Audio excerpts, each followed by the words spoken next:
mereka punya masalah keuangan, tapi justru lebih banyak mengeluh, lebih banyak fokus dengan masalahnya, yang ada jadinya hidup mereka ya terus aja tuh gitu, terus kelilit utang, terus yang kekurangan uang gitu ya, cancel.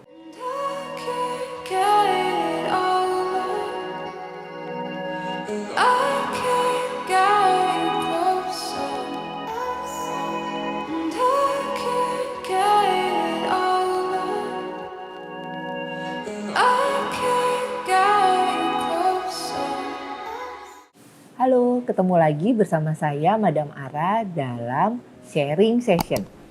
Kali ini saya mau ngebahas tentang sugesti mengenai keberlimpahan, khususnya lebih spesifiknya tentang uang. Kenapa saya ngangkat tema ini? Karena masih banyak yang saya temuin, ada beberapa yang mereka punya masalah keuangan, tapi justru lebih banyak mengeluh, lebih banyak fokus dengan masalahnya, yang ada jadinya hidup mereka ya terus aja tuh gitu, terus kelilit utang, terus yang kekurangan uang gitu ya, cancel. Jadi saya berpikir kenapa nggak saya sharing aja nih gitu.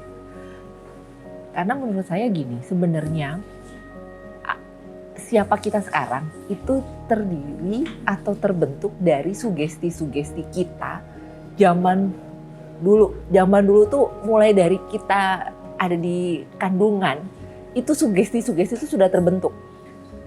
Kita lahir, kita bayi, kita anak-anak, itu tanpa sadar sugesti-sugesti itu sudah terbentuk. Terbentuk dari mana? Dari orang tua, dari teman, dari sekitar kita lah, dari orang-orang sekitar kita. Sesimpel gini, kamu nih orangnya boros ya, kamu nih gak bisa nyimpen duit, kamu nih, dan macam-macam hal-hal yang diutarakan, yang diomongin orang-orang di sekitar kita. Nah itu secara gak langsung masuk ke program pikiran bawah sadar kita tanpa kita sadari. Nah, kebayang gak sih kalau itu terus-terusan tuh, selain dari luar gitu ya, dari orang di luar diri kita, kitanya juga nambahin gitu. Aduh, gue gak punya duit nih, aduh utang gue nambah nih gitu, cancel. Nah, hal-hal seperti itu yang harus dihindari. Kenapa? Karena segala sesuatu yang ada di semesta ini itu energi, termasuk apa yang kita pikirin. Gak usah kita omongin, kita pikirin aja, itu masuk ke bawah sadar. Padahal persentase terbesar itu justru ada di pikiran bawah sadar dibanding pikiran sadar kita.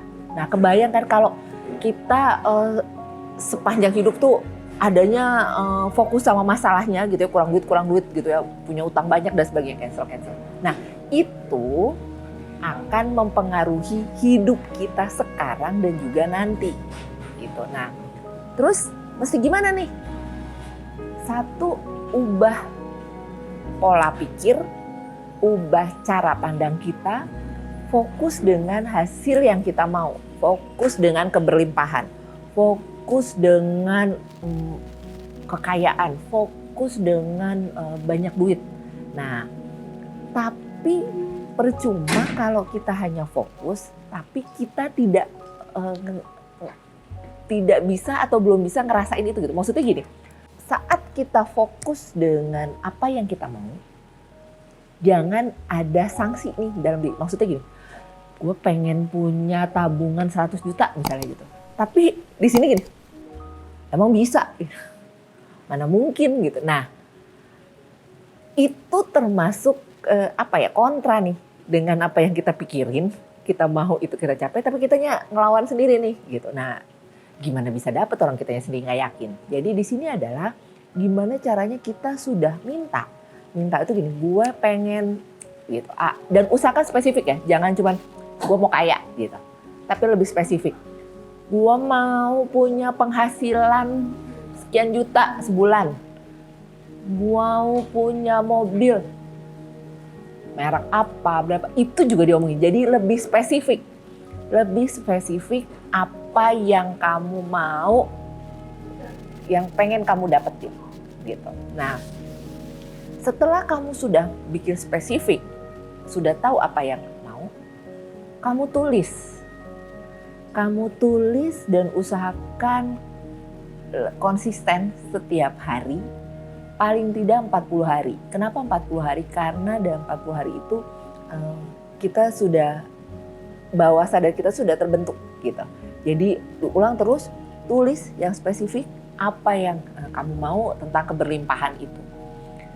Terus setiap bangun pagi, lakukan afirmasi tentang keberlimpahan tadi. Kamu lagi sisir rambut gitu ya, lagi sisiran, kamu lagi pakai baju gitu.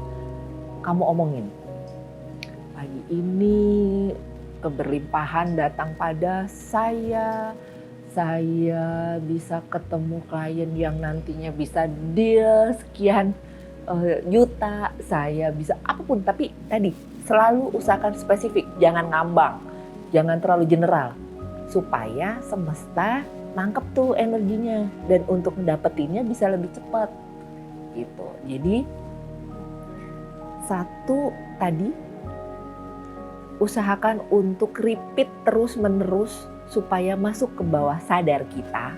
Kita buang memori-memori yang tidak baik tadi, pikiran-pikiran tentang kekurangan, dibalik dengan pikiran-pikiran tentang keberlimpahan.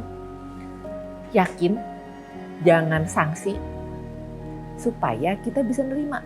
Jadi tadi, tugas kita cuma kita minta dengan spesifik, kita percaya, kita akan mendapatkannya, dan kita pada akhirnya akan nerima.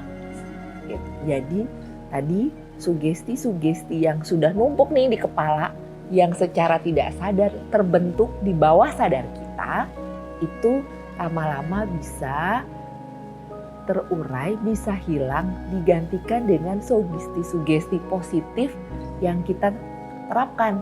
Yuk, mulai sekarang ubah cara pandang kamu, ubah pikiran kamu dari kekurangan menjadi keberlimpahan, dari yang ketidakberdayaan menjadi berdayaan. Jadi tadi gak ada yang gak mungkin asal kamu percaya dan tahu langkah-langkahnya, tahu kuncinya gitu. Oke, demikian sharing session saya kali ini.